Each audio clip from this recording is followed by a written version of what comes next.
Hello, everybody. Welcome back to the latest edition of Terrace Talk. Final home game of the season for Norwich City on the horizon on Saturday. Big opportunity to maybe secure the playoff position heading into the final weekend. Of course, we don't really want to be going to St Andrews requiring any form of result. So let's try and get 3 points on Saturday when Swansea visit Carrow Road. And with that, delighted to be joined by a friend of mine and big Swansea City fan, Chris Durcan. Chris, first and foremost, thanks for coming on. It's kind of busy, I suppose, end to the season for us, maybe less so for Swansea. Currently 14th in the division, not much to play for, but 3 straight wins, victories over Stoke, Rotherham and Huddersfield. Big win against your rivals a month ago, Cardiff, of course, in the South Wales derby. What's the mood around the Liberty Stadium at the moment? Yeah, you say not much to play for, but I reckon there still is. We still got Cardiff in our sights. Well, should I say scum? In our sights, we've got to finish above them. There is still a possibility of that, and so I reckon that's the only thing we're playing for at the end of the season. Can we, finish above them? Sneak, I know even sneak into the top half off the table, get a 12th finish. But yeah, the mood isn't great. I guess it's just dying down towards the end of the season. But you could argue starting to come back and give us hope for next season with these 3 wins, the last 3 games. Yeah, of course, last season, a 10th place finish, just 3 points outside the playoffs. You know, I suppose maybe there was hope and expectation that it could be a good season. A season that started under Michael Duff, of course, has ended up being Luke Williams. How would you sort of perceive the season more generally? Are you disappointed at where you are, or do you feel maybe given kind of, I suppose, the transfers in the summer, you lost Pirro, you lost Ryan Manning and players like that were so crucial last season? Was it almost inevitable that it wouldn't be quite so good? Yeah, I think it's just a typical Swansea kind of season, to be honest. It's one of those things we've just come now sadly accustomed to seeing, and just without investment, without putting money into the club, we've got a squad that's around below lower half table, and there's like nothing we can really expect going into the season when we've got certain players in our team. And so I think it's one of those things that around the mid-table, we've actually done pretty well to finish there. Obviously, you mentioned Michael Duff leaving earlier in the season. I think we went on a massive, I think like 8 or 9 games without a win after the Norwich game. Maybe one game after that, and then after beating you guys, they didn't win for a while, and he had to go, and he wasn't playing good football. I guess Luke Williams is now starting to give us that hope of getting some bit of the Swansea way back, but it's just still there isn't much hope when we've got these owners and they're just not investing in the club, and it's hard to really see what we can do going into the future, really. Yeah, of course, you mentioned Luke Williams been in charge now since sort of the start of January. What's kind of been the reception, I suppose, towards him? Have you seen a drastic change in sort of playing style? You mentioned kind of being, I suppose, back to the sort of Swansea way as such, and maybe a little bit more of a pretty style of football. Is he the right man for the job moving forwards into next season? Yeah, I think with all these things, you've got to give these managers time. I think especially if managers are trying to play such a brand of football, which we like to see this football. We've had success on under managers playing good, attractive football. And so I think the big thing is we've got to give him time. We've got to give him those seasons. I think there's been spells this season when we're like, oh, there's glimpses of this could be really good. We're starting to click, but then we go back to losing then a run and a string of games. And so it's really hard to really tell. But I think with everyone, you just got to give them time. And just it'll be great to have just one full season with him next year. Give him, I say, a summer transfer window, but there's not much of a summer transfer window when you're a Swansea fan. But you would hope that there'll be some kind of players that he likes coming in the summer window, even if there's not signing for record fees or whatever it is. Yeah, who's maybe been the star man so far this season? You kind of look through your side, and I'm sort of struggling to maybe pick someone that I would go to you as like this is the star player. I think the likes of Tyman's been getting some sort of pretty good praise in recent weeks. Pretty good sort of moment against Huddersfield the other day. I saw on social media. Harry Darling, I've always been pretty impressed with from sort of his spell at MK Dons, and maybe that's kind of transpired a bit this season. You've got the experienced operator in Matt Grimes in the midfielder. You kind of know what you're going to get. Any of those maybe sort of we can look out for on Saturday? Yeah, your guess is as good as as good as mine, Adam. It's been one of those seasons where no one's really been standing out. I guess Timon has been really picking up the last few games, and he played really well on the weekend. And so I'd say it'd be good to look out for him. I think Matty Grimes has always been throughout the seasons. It's been consistent for Swansea. Nothing spectacular, but he's just been Matty Grimes, and he does a good job in the middle of the park. And so it's really hard to pinpoint like the best players. And I think our top two scorers are Jamal Lowe and Yates, and they're not even starting for us. And so it's really difficult to look around the squad and think who is the best player. And I think there's spells of like Jamal Lowe is a great player, but he's not playing. He's usually coming off the bench at the moment. But I think he's got the most goals. I think he's got 9 this season. Jerry Yates just, I guess, started the season playing. We had high expectations when he signed, but I guess with Luke Williams, he doesn't really fit his style of football, and we haven't seen much of him the second half of the season. It's really hard to pinpoint a star player with Swansea this season. Yeah, there's a few connections in the Swansea camp to Norwich City. Carl Norton, being a sort of regular now at Swansea for quite a number of years, did have a sort of brief loan spell for a season with Norwich in the Premier League, but I know he's out of contract and injury concerns have kind of blighted his season more generally. But the one I kind of wanted to ask you about was a player that made the switch from Carrow Road to the Liberty Stadium in January, Shemi Plaheta. 10 appearances so far, no goals, no assists. I know he's out injured at the moment. It doesn't look like he'll be available for the return fixture here at Carrow Road, which I'm sure he's probably a little bit disappointed about. But what have you made of his performances so far? Yeah, I think he's one of those players that I think I remember talking to you about him before he actually signed. He's one of those players that he's actually not done like horrendously bad when he's playing, but he's not done anything spectacular.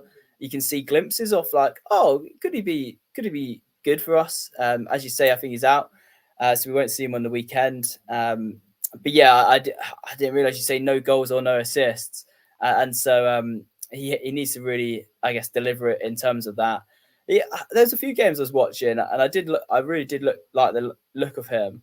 I think maybe in the Cardiff game, but yeah, we need to see more of him going into next season. You mentioned Carl Norton. The reason why he's injured is just because he's an absolute legend. I'm not sure if you saw the Cardiff game when he was running back to get the ball and then he pulls his hamstring and then he kept going. He's just pulled his hamstring, kept going, smashed the ball out. And that's why he's out. And I know he's played for Norwich, but you can see the Swansea badge is just right on his chest, and that's his team. He loves it. Yeah, I sort of looking down the league table. I think you conceded the most goals of any team in the top 18, 62 goals this season. Norwich conceded 61, to be fair, so we're not far behind. Would you say maybe the defence is kind of the weakness of this side? Is there an opportunity for Norwich to maybe exploit some goals, I suppose, on Saturday, or is there maybe somewhere sort of underpinning in this side that Norwich can sort of target, I suppose, and get some joy from? Yeah, I think that's an interesting one. I think it's yeah, I think it's you can't. I think it's not the defense as such. I guess it's the playing style, and it's the way we play. It's attacking football. If you look at the defenders, actually, yeah, quite good defenders, and people are like give them quite praise. I guess we're saying Tyrone is one of the best players in this team at the moment. But I guess it's just because they are quite attacking, and the way we then get caught out, and it's just those silly goals rather than like. Rather than you seeing like, oh, this team's defense is horrendous, it's more like just silly goals that we just keep conceding, and that seems to be a running theme with Swansea over the years. And so yeah, we are conceding far too many goals, and so you would be able to exploit us, I think, on the weekend. But yeah, it's just one of those things. It's more of a team rather than the defense, if that makes sense. Yeah, it does. Of course, Norwich got lots to play for heading into Saturday's game. The playoffs feel like they're pretty close. I'm just kind of interested to get your take on the playoff picture in the Championship and maybe sort of the top half race more generally. You know, you've kind of got the big win for Leicester last night. Leeds won as well. You know, it feels like, you know, Norwich are going to face maybe one of Leeds or Ipswich. You know, do you sort of back the Canaries to do the job, you know, when it comes around to the playoffs? Well, yeah, I guess we're recording on Wednesday, aren't we? So there's the big one tonight, Hull Coventry. But I guess it doesn't really matter which way that goes for you guys. I guess Coventry on the back of the FA Cup game the other day, and who knows, that might motivate them to really just go into these playoffs. But it probably does look out of their reach. They're going to have to win all their games and rely on, I guess, you guys losing. I know that will happen on the weekend with you playing Swansea, but I don't actually know who you got the last game of the season. We have got Birmingham away. So yeah, that you would think you'd be getting the 3 points there, and so it probably is out of reach for Hull and Coventry. But you never know, and it's the Championship, and I think always that sixth position is a crazy late surge, and it's a team coming out of nowhere. Remember, we did that a few years ago, and managed to like a swing of like 7 goal difference in the last game of the season or something like that. And so crazier things have happened, and so I wouldn't be surprised if a Hull Coventry somehow do it. But yeah, I think Norwich are set in there. And so it's going to be a really interesting playoffs. I would like to see Leeds go up because of, I guess, the flag at the back, the Welsh lot playing for Leeds at the moment. I think Ampadu's just got play of the season. Roden playing. Dan James, I guess, been more on the bench, but he has had glimpses this season of looking really, really good and back to his like form. And so I'd love to see Leeds go up. I'd love to see those Welsh lads get challenged in the Premier League. And so I guess you'll be happy with that. That looks like Ipswich, Norwich in the playoffs. And I guess you just keep reminding me about, what is it, 12, 13 years or whatever 15, it is? 15 years. 15 years without an Ipswich win in that big derby. And so I think you guys are just going to be going in with so much confidence. And so I think that'll be an ideal game. But you never know, you might even go above West Brom in the league now. So I think you guys would prefer playing Ipswich and having sixth, and then playing Ipswich rather than playing Southampton, who on their day can be incredible under Russell Martin. It's just sometimes they don't show up, and that Leicester game was incredible, 5-0 defeat the other day. So who knows about their confidence going into the playoffs? Yeah, it's going to be an interesting end. We'll turn back to the game. Before we talk about Saturday's fixture, just going to briefly touch on the reverse game. Of course, a victory for Swansea on that occasion, 2-1. Bashir Humphreys with a late winner. Of course, it was Jamal Lowe that opened the scoring very early in that game. Gabriel Zara got the equaliser, and then, Humphreys secured the victory for Swansea. You mentioned, obviously, that was kind of one of Michael Duff's sort of last victories, I suppose, as Swansea boss. Any kind of memories from that game, I suppose? I know it's back in October now, so it's probably slim pickings. No, I think I remember it could have easily been 4-1. I think we had a disallowed goal, and I think we scored a goal, and the referee didn't give it because he didn't see it, say it was over the line. And so I think it was a good win for Swansea. It was a late surge, I think. I think with Jamal Lowe scored the first goal, you guys got one back, and then towards the second half of the game, we were all out. Wouldn't say all a bit. We were just creating loads of chances, and I think we had a disallowed goal. I think there was a chance from a corner where it looked like it went over the line. Referee didn't give it. And then we managed to get that goal. It was kind of like we were really just pushing for the goal, and just out of somewhere it finally came with Humphreys scoring it. And I'm hoping for the same on Saturday, really.